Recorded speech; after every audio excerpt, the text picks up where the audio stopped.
You played the wrong ending us. I beg your pardon. In your letter, you wrote that you were leaving to save me. You played the wrong ending. I beg your pardon. In your letter, you wrote that you were leaving to save me. You thought you were writing a tragedy, the kind where the noble woman walks away to protect the king. But you played the wrong ending, Shade. You thought you were saving me, but you were just killing me slowly. I had to. Your grandfather said. I don't care what he said. Look at me. Do I look like a man who needs saving? Or do I look like a man who has spent 6 months burning down his own empire just to find the one woman who made it a home? Minho, please. You don't understand. No, you don't understand. They told me a man of my status, a man with my bloodline, could never marry a woman like you. They said oil and water don't mix. They said royalty doesn't marry the help. And do you know what I told them? What did you tell them? I told them that I would rather be a peasant with you than a king in an empty castle. So tell me, Shade Okoye, are you going to keep playing the wrong ending, or are you finally going to let the music resolve? If that conversation sent a shiver down your spine, you are in the right place. If you have ever felt like the world was trying to keep you in a box, or if you believe that love is the only power that can truly break chains, then you need to listen to this story until the very last second. Hit that subscribe button right now. Turn on notifications and get ready, because we are about to take a journey into the heart of London, where a Nigerian cellist and a Korean crime lord are about to prove that the heart wants what it wants, and it will destroy anything that stands in its way. The London fog was a living thing that Thursday evening. It wasn't just weather. It was a predator. It wrapped around the brick buildings of the city, seeped through the cracks in window frames, and settled deep into your bones until you forgot what warm felt like. For Shade Okoye, the cold was just another bill she couldn't pay. She was 26 years old. She had a master's degree in music theory from a prestigious university that was currently sitting in a frame at the bottom of a cardboard box in her flat in Brixton, a degree that the world had decided was worthless to the people rushing past her on the street. She was invisible, just another immigrant daughter, just another face in the crowd, just a woman trying to keep her head above water in a city designed to drown her.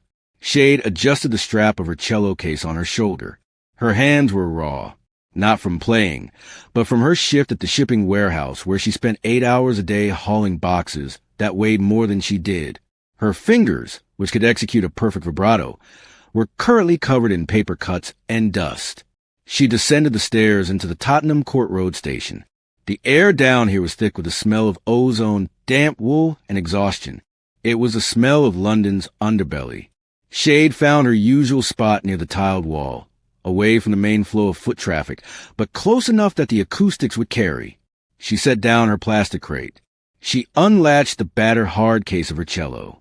It was the only valuable thing she owned, a relic from a time when she thought her life would be concert halls and applause, not underground tunnels and indifference. She sat down. She tightened her bow. She closed her eyes.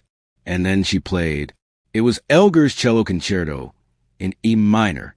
The opening chords were heavy, aggressive, a cry of despair that matched the rhythm of the city. Shade didn't just play the notes. She poured her frustration into them. She poured the rejection letter she had received that morning into the wood. She poured the look on her ex-fiancé's face when he told her she lacked ambition into the strings. The music swelled, bouncing off the dirty tiles, cutting through the screech of the arriving trains. People walked past. A businessman in a gray coat checked his watch. A group of teenagers laughed at a phone screen. They didn't see her. They heard the music, maybe as background noise to their own important lives. But they didn't see the woman creating it, except for one person. Shade finished the movement. She let the final note hang in the air, vibrating until it was swallowed by the announcement of the next train. She opened her eyes. Standing directly in front of her, no more than 3 feet away, was a child. He was small, maybe 6 years old. He looked like a porcelain doll that had been dressed by a tailor on Savile Row. He wore a miniature bespoke suit, a tiny wool coat, and leather shoes that probably cost more than Shade's rent for the entire year.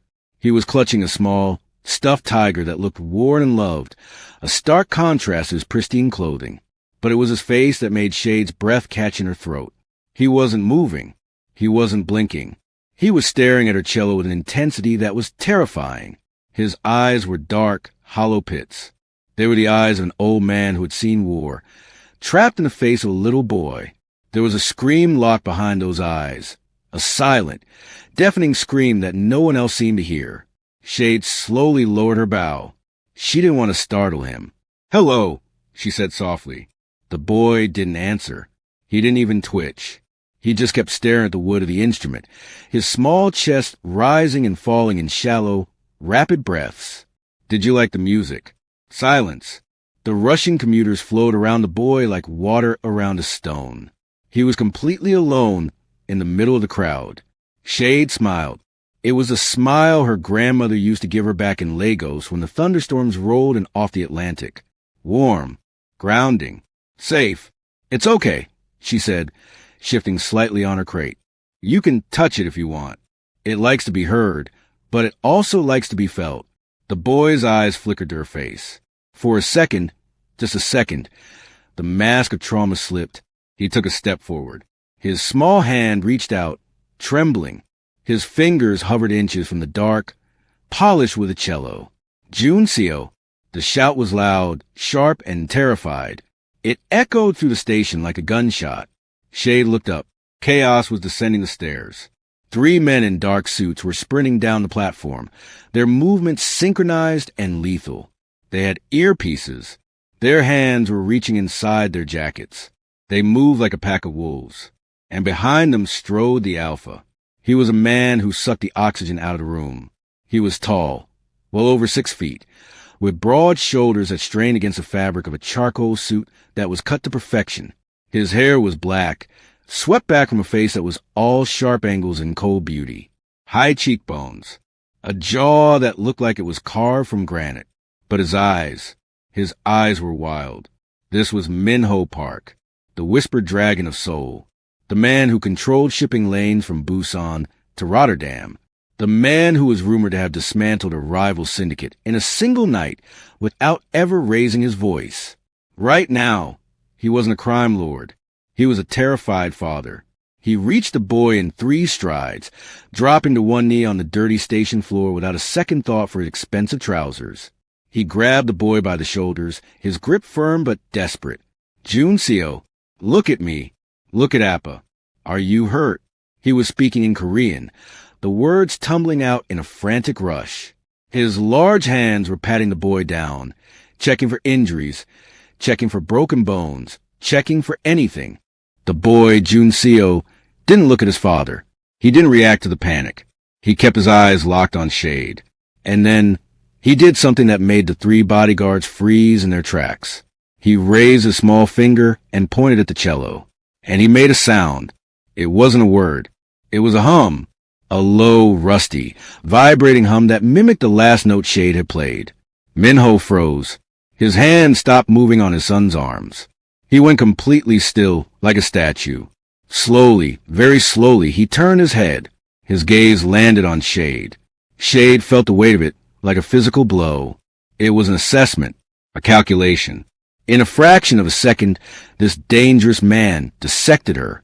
He looked at her worn combat boots. He looked at the vibrant Ankara head wrap that crowned her head. He looked at the weary set of her shoulders. And finally, he looked into her eyes. "Who are you?" His English was crisp, clipped, commanding. It wasn't a question asked out of curiosity. It was a demand for information. Shade swallowed. Her heart was hammering against her ribs, but she refused to cower. She had dealt with warehouse foremen and condescending professors. She knew how to hold her ground. "I am just a cellist," she said, her voice steady. He liked the music. He seemed like he needed to hear it. One of the bodyguards stepped forward, his face aggressive. "You were told to step back. Move away from the child." Minho held up a hand. He didn't even look at his guard. The man stopped instantly, silenced by the simple gesture. "He hasn't made a sound in 6 months. Minho's voice dropped. It was a whisper, but in the sudden quiet of the confrontation, it sounded louder than a scream. He looked back at his son, his expression crumbling from anger into something agonizingly vulnerable. Since the accident, he hasn't spoken. He hasn't cried. He hasn't hummed. He hasn't reacted to anything. He has been a ghost in his own body. Juncio tugged on his father's sleeve. He pointed at Shade again. Then he pointed at the cello case. His meaning was clear. Don't go. Minho stood up. He towered over Shade. Up close, he smelled of expensive sandalwood, rain, and cold danger. The energy radiating off him was palpable. It was the energy of a man who was used to bending the world to his will. Play. Shade blinked. Excuse me. Play the song again. Please. The word please sounded foreign on his tongue, like it was a weapon he didn't know how to use. He looked at her, and beneath the layers of ice and command, Shade saw it. Desperation. A father at his wit's end, staring at a miracle he didn't understand. Shade hesitated. She looked at the scary men in suits. She looked at the commuters who were now stopping to stare. Then she looked at the little boy holding the stuffed tiger. She lifted her bow. She played. She started from the adagio this time. Slower, deeper, as the notes swelled. Filling the tiled tunnel, the little boy sat down. He didn't sit on the bench. He sat right on Shade's open cello case, careless of the dirt. He hugged his tiger, closed his eyes, and leaned his head toward the sound. For the first time since he had arrived, his shoulders dropped. The tension left his small body. He looked like a child again. Not a ghost. Just a tired little boy listening to a song. Minho watched. He stood perfectly still, his hands clenched at his sides. He watched the sun find peace. And then he watched the woman giving it to him. He watched the way Shade's hands moved. Strong, graceful, callous but gentle. He watched the way she hummed softly along with the melody. Her eyes closed, lost in the same world his son had just entered. He watched the vibrant colors of her head wrap against the gray gloom of the station. When she finished, the silence stretched taut. Minho reached into his jacket pocket. Shade stiffened, half expecting a weapon. Instead, he pulled out a black leather card holder. He extracted a card. It was heavy, black, with silver embossing. He held it out to her. Tomorrow, 9 a.m. The address is on the back. Shade looked at the card, then up at his face. She didn't take it. I have a job. I work in the mornings. I can't just. I will pay you triple your yearly salary. Shade laughed. It was a dry, incredulous sound that seemed to surprise him. You don't even know what my salary is. I don't need to know. Whatever it is, I will triple it. I will pay you just to sit in a room and play for him for 2 hours a day. Name your price. Shade looked at the arrogance in his face. The absolute certainty that money could solve this. It stung. It reminded her of every time someone had looked down on her. Every time she had been treated as a commodity. I think everyone has a price, Miss Okoye. Shade Okoye. Miss Okoye. Everyone has a price. I don't. Shade stood up. She began to pack her cello with deliberate care, ignoring the looming presence of the dragon of soul. I don't take charity, and I am not a jukebox you can rent. If your son likes music, bring him to Hyde Park on Sundays. I play for free near the Serpentine. She slung the case over her shoulder. She picked up her crate. Goodbye, Juncio, she said to the boy, and then she walked away. She could feel Minho's eyes burning a hole in her back. She could feel the shock of his bodyguards. She walked up the stairs and out into the cold night, her heart pounding, telling herself she had done the right thing, telling herself that dignity was worth more than money. She didn't know that by walking away, she had just become the most interesting thing in Minho Park's life. She thought that was the end of it. Just a weird London story to tell her sister over WhatsApp. A brush with the crazy rich. She was wrong. 2 days later, Shade was at the warehouse. It was raining again, a relentless drizzle that turned the loading dock into a slick hazard. She was hauling crates of imported electronics, her back aching, her boots soaked through. Okoye. The foreman's voice cracked.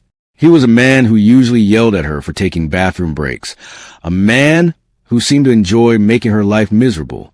Today, he sounded terrified. Shade wiped sweat from her forehead. What is it? Gary. I'm moving as fast as I can. You have a visitor. Outside. Now. Shade frowned. She walked to the large bay doors.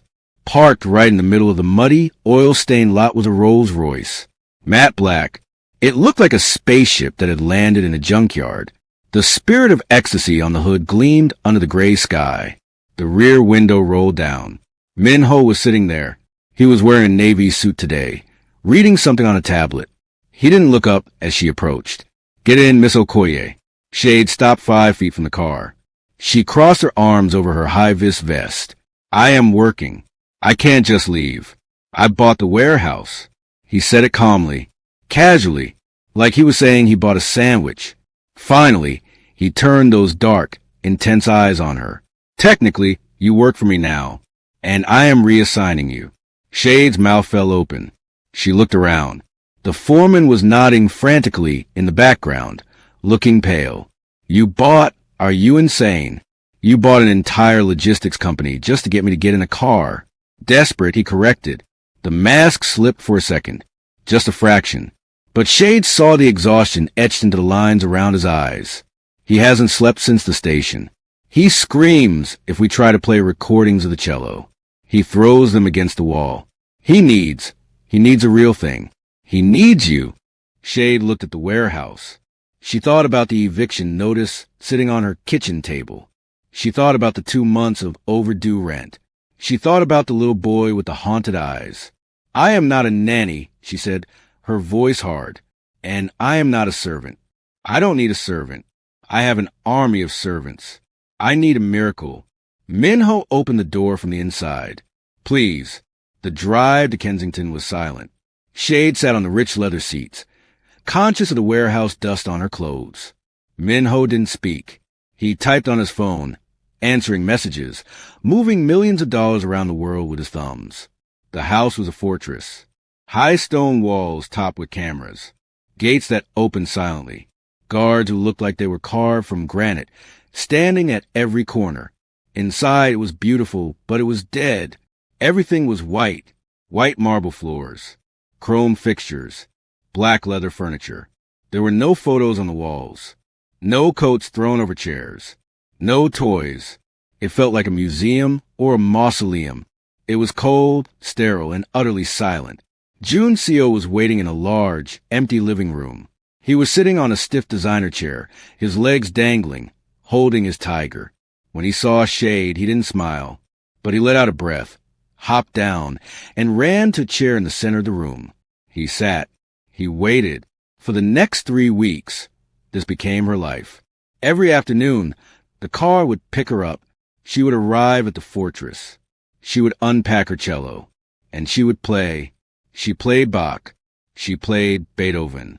She played the Nigerian folk songs her mother had taught her, the lullabies that smelled of dust and rain and comfort. Jun Seo would sit. Sometimes he would draw. Sometimes he would just stare at the air. He never spoke. He never laughed. But the tension in his small body would unspool with every note. Min-ho was usually gone. He was running his empire, dealing with things Shade didn't want to know about. But sometimes late in the afternoon, Shade would feel a presence, a weight in the air. She would look up toward the balcony that overlooked the living room, the library, and she would see him standing there, a glass of whiskey in his hand, watching. He never interrupted. He never applauded. He just stood there, a dark sentinel in his own home, drinking in the music like a man dying of thirst. It was strange. It was intimate. It was terrifying. One rainy Tuesday, Shade stopped playing. She lowered her bow. The silence rushed back into the room, heavy and suffocating. "It is freezing in here," she muttered. She looked at Jun Seo. "Are you hungry?" He looked at her. He blinked. Then, slowly, he nodded. Shade stood up. She walked to the kitchen. The kitchen was massive, gleaming with stainless steel. The staff, a French chef and 2 maids, stared at her as she marched in. "Excuse me," Shade said. "I am making pepper soup." The chef, a man with a mustache that looked waxed, bristled. "Master Jun Seo eats a strict diet of organic, nutrient-balanced." "He eats sadness," Shade countered. "He eats white rice and steamed vegetables and sadness." "Move over." She didn't ask for permission. She opened the massive refrigerator. She found chicken. She found tomatoes. She found onions. She reached into her bag. She had started carrying her own spices because the food in this house tasted like air, and pulled out a bag of dried crayfish and Scotch bonnet peppers. "I am making soup," she announced. "And Jollof, does he like spice?" The chef looked horrified. "He does not eat spice." "He does today." An hour later, the fortress smelled different. The sterile scent of cleaning products was gone. In its place was the rich, earthy, fiery smell of West Africa. The smell of thyme, of roasting tomatoes, of heat that tickled the back of your throat. It smelled like life. Shade set 2 bowls on a low table in the living room. She sat on the floor, crossing her legs. She patted the spot next to her. "Come here," she told Juncio. "We eat on the floor today. Like picnic." Juncio hesitated. He looked at the expensive chair. Then he looked at Shade. He climbed down and sat on the rug. Shade showed him how to eat the fufu she had improvised, how to use his fingers, how to dip it into the soup. He was hesitant at first, then ravenous. He ate like he hadn't tasted food in years. His nose started to run from the spice. His cheeks turned pink. "What is this smell?" Shade looked up. Minho was standing in the doorway. He looked exhausted. His tie was undone, hanging loose around his neck. His suit jacket was thrown over one arm. His hair was slightly messy, as if he had been running his hands through it. He looked at the orange-stained napkins. He looked at the messy table. He looked at his son, whose face was smeared with tomato sauce. And then he looked at Shade. "Dinner," she said, holding out a bowl she had poured for him. "You look like you haven't eaten in a week." Minho stared at the bowl. In his world, meals were business transactions. They were formal affairs with 12 courses and hidden agendas. No one just handed him a bowl of soup. No one looked at him and saw hunger instead of power. He walked into the room. He sat down on the expensive leather sofa, leaning forward. He took the bowl. He took a bite. The heat of the peppers hit him instantly. It was a shock to the system. It burned his tongue, cleared his sinuses, and settled warm and heavy in his stomach. He groaned. It was a low sound, involuntary, a sound of pure appreciation. "It is spicy," he managed, coughing slightly. "It burns the bad spirits out." Shade smiled. "My grandmother's recipe. She said if you don't sweat when you eat, you aren't really alive." Minho looked at her, really looked at her. She was wearing a bright yellow sweater today. It clashed violently with his monochrome house. She was vivid. She was real. She was the only splash of color in his gray existence. "Thank you," he said quietly, "for the soup, for bringing color into this house."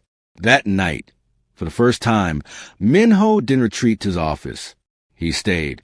He poured himself a glass of water to combat the spice, and he stayed. They talked. At first, it was tentative. Shade asked about the house. Minho answered with architectural facts. But then the whiskey and the pepper soup loosened something. "My father built this empire," Minho said, staring into his glass. "He taught me that power requires isolation. He said if you let people in, you give them a weapon to use against you. He said a king has no friends, only subjects and enemies." "Your father was wrong," Shade said softly. Minho looked up, surprised. "Isolation isn't power, Minho. It is just loneliness with fancy name. Look at Juncio. He doesn't need a CEO. He doesn't need a king. He needs a dad who isn't afraid to get messy. He needs someone to sit on the floor and eat spicy soup with him." Minho stared at her. He was used to people trembling in his presence. He was used to sycophants who agreed with everything he said. He wasn't used to a woman in a yellow sweater scolding him in his own living room. And he realized with a terrifying jolt that he wanted to kiss her. He didn't. Not yet. But the air in the room shifted. The distance between them closed, not physically, but emotionally. For the first time in years, the dragon of soul didn't feel like a monster. He felt like a man. The shift happened gradually after that. Then all at once, Shade wasn't just a cellist anymore. She became the heartbeat of the house. She was a woman who scolded the granite-faced guards for tracking mud onto the carpet. She was the one who went into Juncio's room and replaced the abstract, expensive art with vibrant paintings of animals and forests. She brought plants in. She opened the curtains that had been drawn for years. The staff started to smile. The chef started asking her for tips on seasoning. The house started to breathe, and Minho started coming home early. He would find excuses. A meeting canceled. A file he forgot. He would walk in and find Shade and Junseo building a fort out of sofa cushions, and the knot of anxiety in his chest would loosen. One evening, Shade stayed late. They had lost track of time reading a story to Junseo, and by the time he fell asleep, it was past 10. I should go, Shade whispered, stepping out of the child's room. I will have the driver take you, Minho said. He was standing close to her in the hallway. Too close. He smelled of soap and fatigue. They walked to the front door. The rain was lashing down outside, a typical London deluge. The car's waiting, Minho said. Shade stepped out onto the porch. That was when the van screeched into the driveway. It was black, unmarked, and moving fast. It cut across the gravel, blocking the path of the Rolls-Royce. The side door slid open. Men in ski masks poured out. They held bats. Chains. Shade froze. Her heart hammered against her ribs. She didn't scream. She had grown up in neighborhoods where you didn't scream. You fought. She reached into her cello case, which was slung over her shoulder. She grabbed her rosin block, a heavy chunk of resin, and gripped it like a rock. She prepared to swing, but she didn't have to. Minho moved past her. He didn't have a weapon. He didn't have a team with him. They were at the gate, seconds away, but too far to help immediately. He walked down the steps into the rain. He didn't run. He walked. His face had changed. The tired father was gone. The man who ate pepper soup on the floor was gone. In his place was the dragon. His face was a mask of absolute, icy rage. He looked like death in a bespoke suit. The men in the masks hesitated. They had expected a target. They hadn't expected a predator. Stop, Minho said. He didn't shout. He spoke the word with a force of command that could level cities. One of the men lunged. Minho moved. It was a blur of efficiency. He caught the bat, twisted the man's arm with a sickening crack, and kicked him in the chest, sending him flying back into the van. It was brutal. It was fast. It was terrifyingly professional. By the time the security team swarmed the driveway, guns drawn, Minho had neutralized 2 men, and the others were scrambling back into the van, tires spinning as they fled into the night. Minho didn't chase them. He turned around. He ran back up the steps. He was soaked. His knuckles were bruised. His chest was heaving. He reached Shade. He grabbed her face in his hands. His eyes were wild, searching her face, her arms, her body. Did they touch you? Shade, look at me. Did they touch you? I'm fine, Shade breathed. She was trembling now, the adrenaline fading into shock. Minho, I'm fine. They didn't get close. If they touched you, I will burn their entire lineage to the ground. I will tear the city apart brick by brick. He was shaking. The man who feared nothing was shaking. I can't lose you, he whispered. His voice broke. I didn't know it was possible to feel this terrified. He pulled her into his chest. He held her so tight she could barely breathe. She could feel his heart pounding against hers, a frantic, chaotic rhythm. He kissed her then. It wasn't a gentle movie kiss. It was desperate. It was a claiming. It was a promise. It tasted of rain and fear and overwhelming, undeniable desire. Shade kissed him back. She wrapped her arms around his wet suit, holding on to him as the world spun around them. In that moment, surrounded by guards and rain, she knew she was in trouble. She knew she had fallen in love with the most dangerous man in London. For a month, they lived in a bubble. It was a secret, fragile paradise. Shade would stay the night. They would wake up together, tangled in high-thread count sheets. Minho looked younger in the morning light, softer. He would trace the line of her jaw with his finger, looking at her like she was a dream he was afraid to wake up from. Junseo started humming along to the cello. He started smiling. He even laughed once, a rusty, beautiful sound that made Minho cry silently in the kitchen. It was perfect, but bubbles always burst. The pin that popped theirs arrived on a Sunday afternoon. It came in the form of Chairman Park, Minho's grandfather, the patriarch. the true power behind the throne. He arrived unannounced. His entourage made Minho's security look like amateurs. Black SUVs filled the driveway. Men with earpieces secured the perimeter. Shade was in the garden with Junseo planting tulips. She heard the commotion and walked inside, wiping dirt from her hands. The atmosphere in the living room was suffocating. Chairman Park sat on the sofa. He was old, withered, leaning on a cane topped with a jade dragon, but his eyes were sharp as razors. They were Minho's eyes, but without the warmth. Minho stood by the fireplace. He looked tense, ready to fight. "So," the chairman said. His voice was like dry leaves scraping together. He looked at Shade as if she were a stain on the carpet. "This is a distraction." "She is my partner," Minho said. He moved to stand between Shade and his grandfather, blocking his line of sight. "And you will speak to her with respect." The chairman laughed. It was a dry, rattling sound. Partner, a Nigerian busker, a woman with no name, no status, no leverage. You are the head of the Park clan, Minho. You marry for alliance. You marry for power. You do not marry the help. Shade felt the blood rush to her face. The insult was precise, calculated. "I am not the help," she said. She stepped out from behind Minho. She held her head high, her voice ringing with the dignity of queens. "I am the woman who gave your great-grandson his voice back when your money couldn't. I am the woman who turned this tomb into a home." The chairman's eyes narrowed. He looked at her with cold indifference. "You have spirit, but spirit does not stop bullets, and it does not save reputations." He turned his gaze to Minho. "The board is restless. They see you playing house with this outsider, and they think you are weak. They think you have lost your focus. If you do not end this, they will remove you, and you know how they remove obstacles." Minho went pale. "Are you threatening her?" "I am stating facts. If you stay with her, you lose the company. You lose your protection.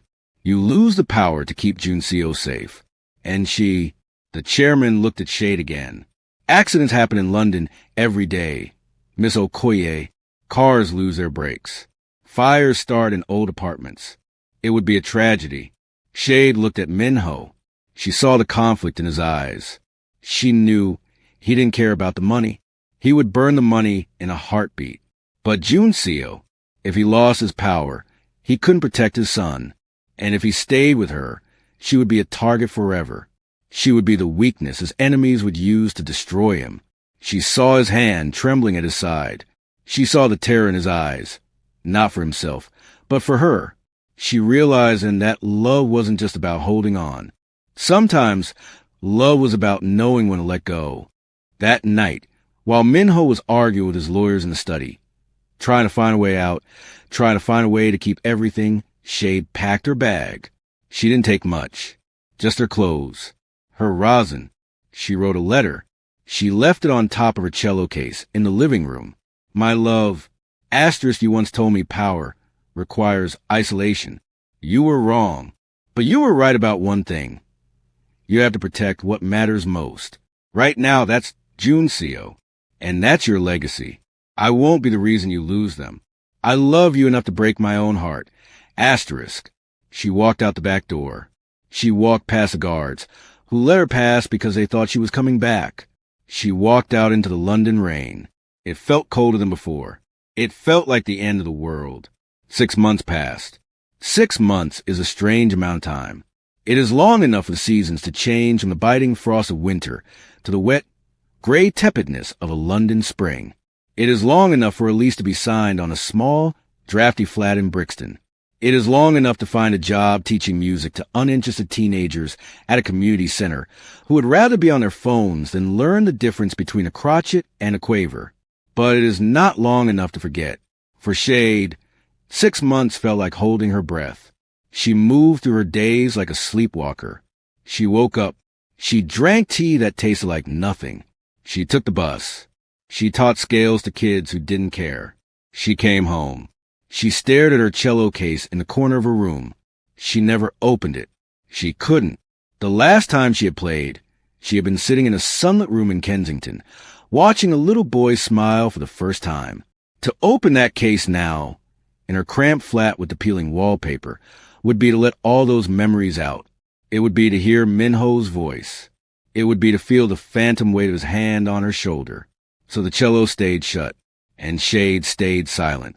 She avoided the news. She didn't want to know. If Minho had married some heiress, if he had merged his empire with a rival clan, she didn't want to see the pictures. She didn't want to see his face, cold and beautiful and distant, staring back at her from the society pages. She told herself she had done the right thing. She told herself that love was a luxury she couldn't afford, and that safety was the only thing that mattered. She told herself that she had saved him. She didn't know that while she was living in the quiet gray of Brixton, Minho Park was setting the world on fire. Minho did not chase her. Not at first. When he found the letter on the cello case, he didn't run out into the rain. He didn't scream. He stood there in the middle of his silent living room, and he read her words over and over again. I won't be the reason you lose them. He folded the letter. He put it in his breast pocket, right over his heart. And then he walked into his office, poured a glass of water, and made a phone call. Shade thought she was saving him from a war. She didn't realize she was a signal to start one. For 6 months, Minho Park waged a campaign of scorched earth. He didn't use guns. He didn't use violence. He used money. He used leverage. He used the terrifying intellect that had made him the dragon of soul. He called an emergency board meeting. He walked into the room where the old men sat, the men who had sneered at Shade, the men who answered to his grandfather. He placed a stack of files on the table. In those files was dirt, every bribe, every illegal dumping contract, every mistress, every secret bank account. He gave them a choice. They could resign, sell their shares to him at a bottom floor price, and retire to their country houses. Or he would leak every single page to the press and the authorities. It was a massacre. By lunchtime, the board was gone. Then he went to his grandfather. He drove to the ancestral estate. He walked past the guards who used to terrify him as a child. He found Chairman Park in his garden, pruning bonsai trees. Minho didn't yell. He didn't threaten. He simply sat down and told the old man that the era of kings was over. He told him that he had liquidated 30% of the company's assets. He told him that he had severed ties with the criminal underworld, completely and irrevocably.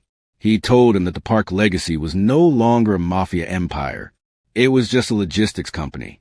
A boring, legal, safe logistics company. You have ruined us, the chairman had whispered, his hands shaking. You have turned a tiger into a house cat. I have turned a prison into a home, Minho had replied, and you are no longer welcome in it. He stripped the power away. Layer by layer, he dismantled the throne he had sat on. He sold the dangerous assets. He paid off the debts. He bought his freedom. It cost him billions. It cost him his status. It cost him the fear and respect of the underworld.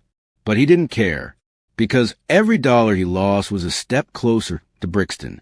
Every ounce of power he gave up was a brick removed from the wall that stood between him and the woman in the yellow sweater. He spent 6 months cleaning the blood off his hands so that he could hold hers again.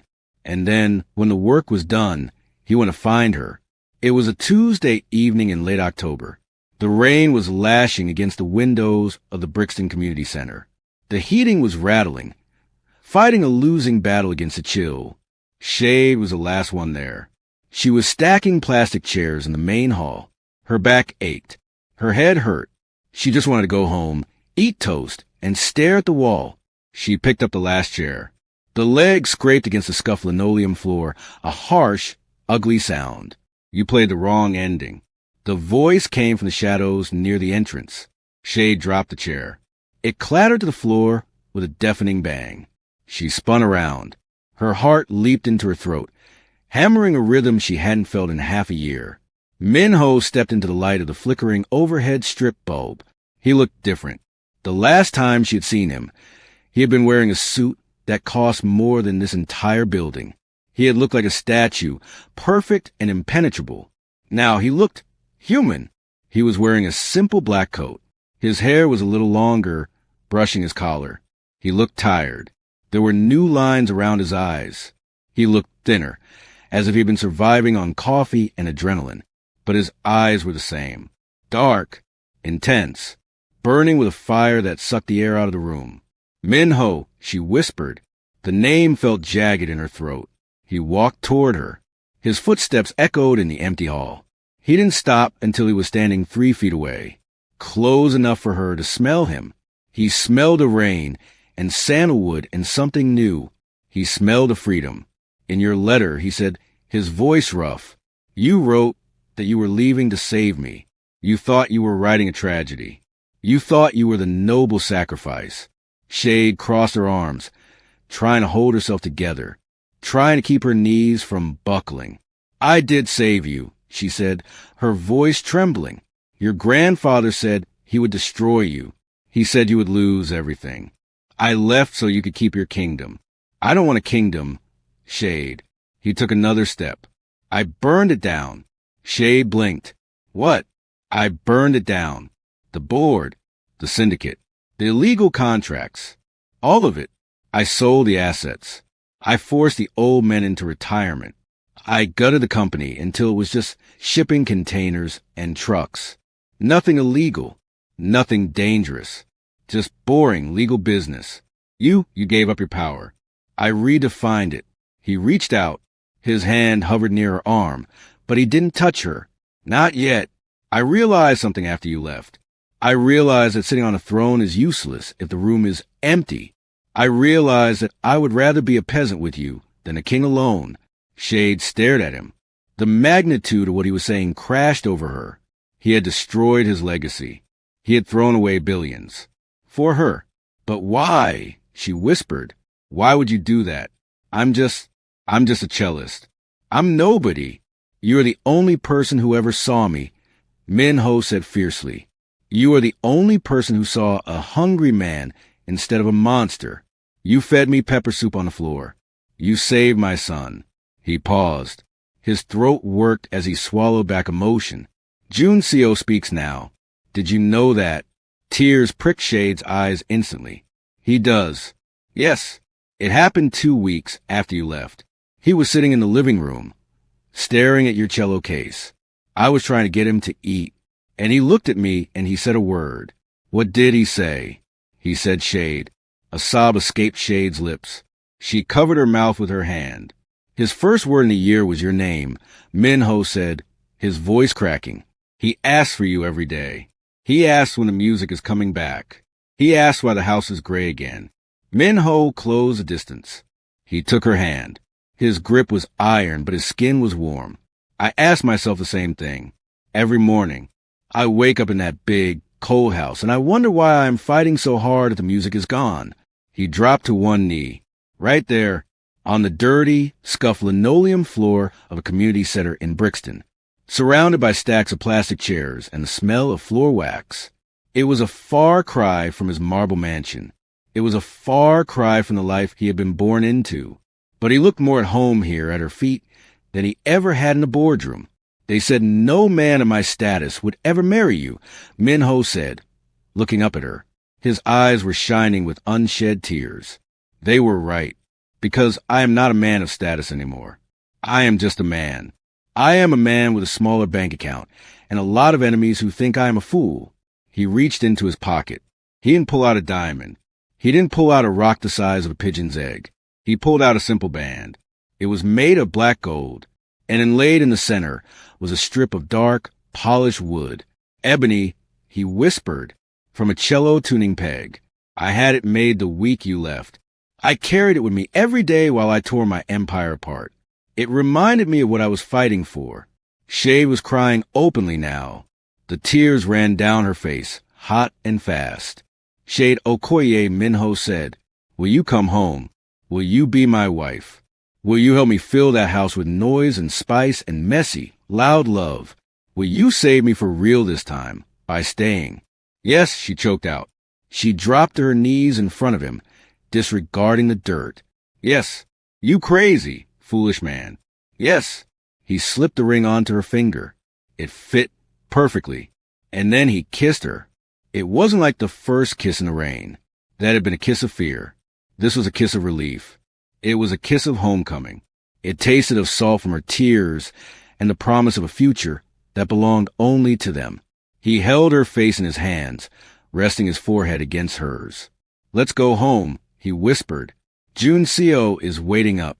He said he wouldn't sleep until I brought the music back. They walked out of the community center hand in hand. The rain was still falling, but it didn't feel cold anymore. It felt like a baptism. It felt like the start of something new. The wedding happened 3 months later, and it was exactly the kind of chaos Shade had promised. It wasn't held in a stuffy cathedral. It was held in a botanical garden in Kew, surrounded by flowers that bloomed even in the winter. It was a collision of two worlds. On one side of the aisle sat the Nigerian aunties. They were resplendent. Their gillies were towering sculptures of fabric that defied gravity. They wore lace in oncoming colors so bright they hurt the eyes, electric blues, hot pinks, sunny yellows. They were fanning themselves and gossiping loudly about the groom's handsome face. On the other side sat the remnants of Minho's world, the business partners who had stuck by him, the cousins who had defied the chairman. They wore somber, elegant handbocks in muted tones of gray, pale blue, and cream. They sat with straight backs, looking slightly terrified of the aunties. But then the music started. It wasn't an organ. It was a cello. Shade walked down the aisle. She wasn't wearing white. She was wearing a dress of champagne gold, embroidered with both Nigerian patterns and Korean motifs. She held her cello. She played her own wedding march. And halfway down the aisle, a little boy stepped out. Junseo. He was wearing a tiny tuxedo. He was smiling. He walked up to Shade, took her hand, and walked the rest of the way with her. When they reached the altar, Minho was waiting. He was crying. He didn't bother to wipe the tears away. He looked at his son holding Shade's hand, and he looked at the woman who had saved them both, and he looked like the richest man in the world. The reception was legendary. It was a feast that confused and delighted the palate. There was jollof rice next to kimchi. There was suya next to galbi. Shade watched as her Uncle Tun tried to teach Minho's stiff upper lip accountant how to dance to Afrobeats. She watched as Minho's cousin tried pepper soup for the first time and ran around the room, looking for water while the aunties laughed. It was messy. It was loud. It was clashing cultures and languages that didn't mix. But it worked. It worked because love is a universal translator. Late in the evening, Minho found Shade. She was sitting on a bench at the edge of the dance floor, resting her feet. He sat down next to her. He loosened his tie. "Do you regret it?" he asked softly. "Regret what?" "The chaos. The noise. Marrying a man with a complicated past." Shade looked at him. She looked at the ring on her finger, the wood warm against her skin. She looked at Junseo, who was currently asleep on 2 chairs pushed together, covered by her mother's shawl. "I regret nothing," she said. She leaned her head on his shoulder. "They said we didn't match, you know." "I know," Minho said. He kissed the top of her head. "They said oil and water don't mix." "They were wrong." Shade smiled. "We aren't oil and water, Minho. We are melody and harmony, different notes. But together we make a song." Minho wrapped his arm around her. "And what a song it is," he whispered. They sat there, watching their families dance, watching the worlds collide and blend. They say love is blind, but Minho and Shade proved them wrong. Love isn't blind. Love sees everything. It sees the scars. It sees the trauma. It sees the danger and the cultural divide and the judgmental whispers of society. Love sees all of it, and it chooses to stay anyway. Minho chose to burn down a kingdom to build a home. Shade chose to walk into the fire to bring the music back. And in the end, they didn't get the ending they were told to expect. They didn't get the tragedy. They got the symphony. If this story touched your heart, if you believe that love is worth fighting for, hit that like button right now. Let me know in the comments. What is the biggest sacrifice you would make for the person you love? Would you give up a kingdom? Would you walk away to save them? And don't forget to subscribe. We have so many more stories to tell.